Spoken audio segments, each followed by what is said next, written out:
Hope you're doing good today. I'm glad that you're here in this video.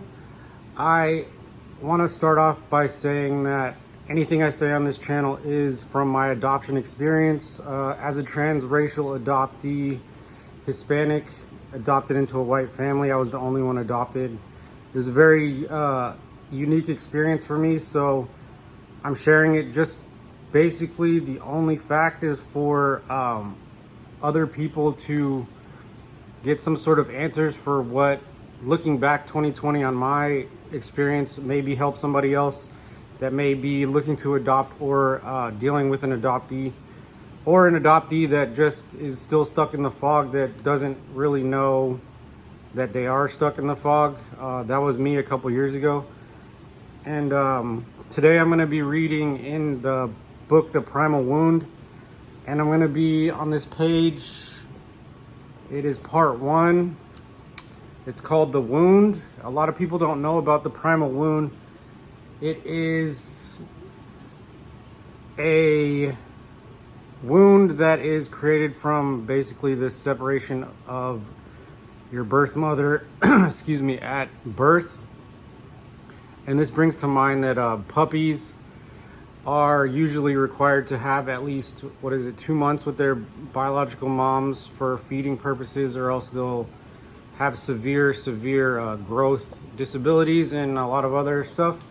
So a lot of people don't realize that babies have a spiritual connection. They have grown inside their mother for 9 months. They have a spiritual, physical connection, and that somehow these babies are like blank slates or something. They come out, and if they're separated from their biological mothers, that, oh, we can just find a replacement mothers. And then it kind of becomes about the new parents and how much they love them, and sort of all the trauma that the baby goes through kind of gets dismissed and denied, and then they're told they're being ungrateful when, you know, they're supposed to be grieving.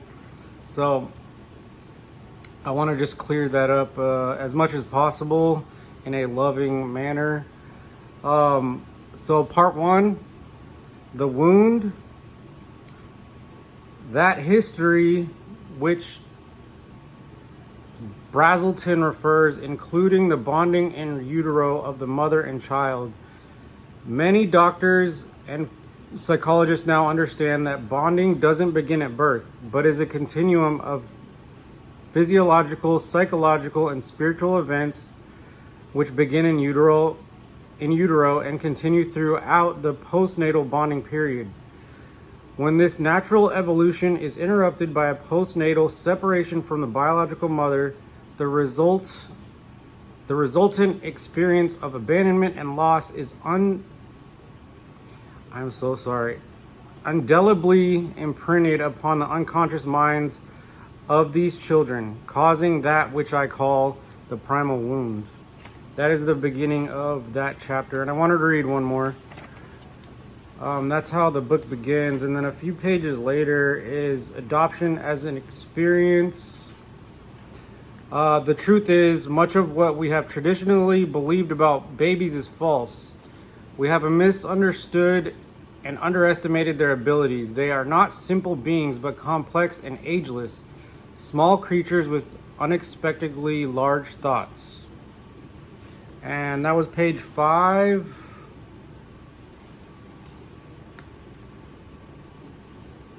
Let me see.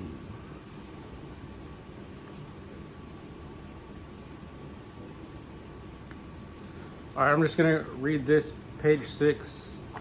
Some of what we know isn't necessarily new, to my knowledge, hasn't been applied to relinquished children. John Bowlby, in talking about behavior of children who have suffered the loss of a parent through death, described the various responses a baby has to the disappearance of the mother. He claimed that the child's behavior reflects an immature attempt at mourning and is a legitimate product of a bitter experience. In my opinion, the comparison to relinquishment is valid, because for the child, abandonment is a kind of death, not only of the mother, but part of the self, that core being or essence of oneself which makes one feel whole.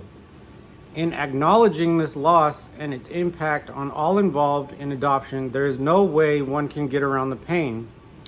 The pain of separation and loss for both child and birth mother, and the pain of not understanding or being able to make up for that pain and loss on the part of the adopted parents. In our society, we don't like to admit the absence of absolutes or accept the idea that life is often paradoxical. Instead, we deny or ignore the problems for which we have no clear-cut solutions, or we polarize ourselves, both sides ignoring things obvious to the other side, as in the case of abortion. If all else fails, we anesthetize ourselves from our pain by the use of alcohol or drugs. In the case of adoption, we may deny, ignore, project, intellectualize, conceptualize, or externalize anything to avoid the pain or our inability to deal with pain. I hope this helps. My son just got up, so I gotta go. Anyways, that's the video for today.